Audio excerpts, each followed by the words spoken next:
Okay, so remember that they're changing my voice. Let's look at things in terms of feeling angry. Does the government have the right to say that you're not allowed to hate anybody? No. It's very controversial when they say that you can't have hate speech or you can't have hateful behavior. These aren't things that they have down pat. They haven't nailed what is fair and what isn't. Can they then go from there to just hacking people's brains and saying that they're trying to keep them from feeling hate? You have a right to feel hate.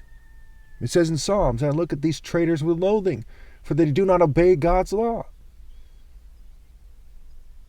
Countless people resent wicked people. I seen this, interview with these former neo-Nazis, where they were saying that it wasn't right for them to hate people who never did anything to them. And the black guy who was interviewing them didn't argue with them. He didn't say you should never hate.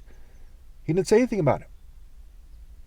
And they had said that when someone hasn't done something to you, when the government has oppressed you for years and poisoned you, when they're raping the kids, when they're trafficking, when they're teamed up with child molesters, if they aren't child molesters themselves, when they're covertly drugging, women are getting abused and beat, they're starting all these wars instead of solving homelessness, when they're doing all these horrible and terrible things to you and everyone else, and they're racist and they're sexist and on and on and on. And I say those words in the truest meaning, not some political BS meaning.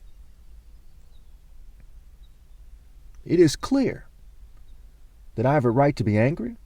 I have a right to yell when I'm in the middle of nowhere, to yell when I'm in my room on 15 acres in the middle of nowhere in unincorporated Morgan Hill. I have the right to be angry and to yell. I have a right to yell in my videos.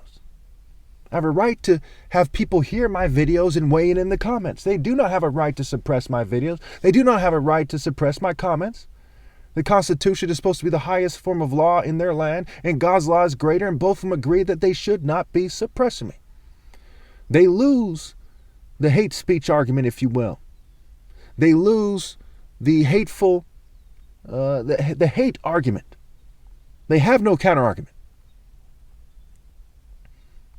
You can't covertly drug someone who has the most important things to say in all of human history, who's the most righteous person in all of human history, and then turn around and say, hey, he shouldn't be allowed to have a platform because what he says is hateful. It is the logical and righteous indignation. It is the moral outrage that your evil has created.